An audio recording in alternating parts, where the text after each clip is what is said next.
Weather Authority Chief Meteorologist Dan taking a look at those conditions out there for those fires that crews are battling. Yeah, and a new fire to report to you. We talked about this at 5 o'clock. This is the mineral fire.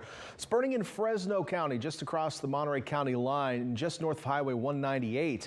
So folks that are taking the drive from San Lucas on over to Coalinga, we'll see some fire activity. You may encounter some emergency vehicles on the road, so make sure to give way to them as they're going through. This fire right now, 150 acres, currently burning in an area that's very hot and dry, 93 degrees currently, relative humidity only 14%, and west-southwesterly winds gusting up to 24 miles per hour. We do have a PG&E cam up on Joaquin Ridge, which is right about here looking down on the fire, and this is what it looks like right now. So you can see a pretty good smoke plume showing up from this fire. Of course, we'll be keeping a close eye on this. Just outside of our viewing area, technically it affects obviously travelers heading into the Central Valley on Highway 198, but it's not too far away from Monterey and San Benito counties either, so we'll be keeping an eye on it. Right now, not necessarily expected to spread toward us by any means, but we'll keep an eye on it for you.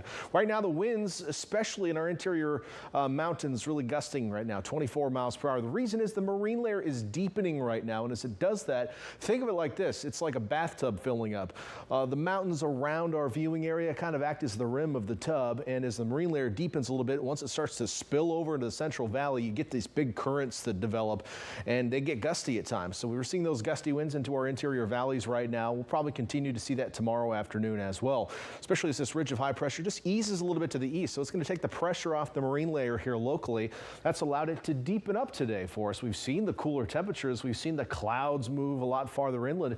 And as this ridge moves a little farther to the east, we're going to see a repeat performance tomorrow, which is going to be another cooler, cloudier day for us on the coast. So FutureCast will show the low clouds thickening back up into the interior valleys tonight as the marine layer continues to deepen a little bit. Some drizzle will be possible, so you may wake up to a few spots of wet roadways around the region. It's not rain, it's just some moisture being squeezed out of the low clouds.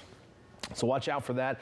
Patchy fog also possible tomorrow morning. So we head into the afternoon, just like we saw today, we'll see the low clouds retreat to the coast, but probably stick around on the coast at times. So we're going to call it mostly cloudy. You may see the sun peek through at times, but more clouds than sun expected for coastal cities tomorrow.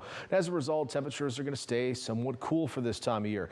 We're going to be in the 60s along the Santa Cruz County coastline, only 69 in downtown Santa Cruz, and only making it into the 70s in the Santa Cruz Mountains. We were in the 90s in places just yesterday, so that is a huge cool down.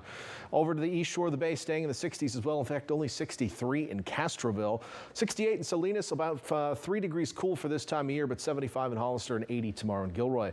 Monterey Peninsula highs all in the 60s. We should be around 69 in Monterey this time of year, so that's still a little bit cool. And Pacific Grove only 63. Down south, Salinas Valley highs in the 70s, a few spots in the 80s, and maybe even making 90 in Parkfield and the San Antonio Valley tomorrow. But Carmel Valley, a cool day with a high of 69. Now temperatures heading back upward a little bit through Thursday. We will continue to see the low clouds on the coast really all the way through the weekend. Our normal high this time of year on the coast is 69, so we'll be at mostly below for the next 7 days, but pretty close to it. Just I think these next 2 days will be the coolest, and expect the low clouds, especially in the mornings and evenings with a little afternoon sun. Inland areas, your normal high this time of year still around 85, 86, so we'll be seasonable for most of the rest of the week, but cool tomorrow on average. We'll have a few low clouds in the valleys in the mornings, occasionally some high clouds passing through, but the bigger story I think will be the winds in the valleys every afternoon.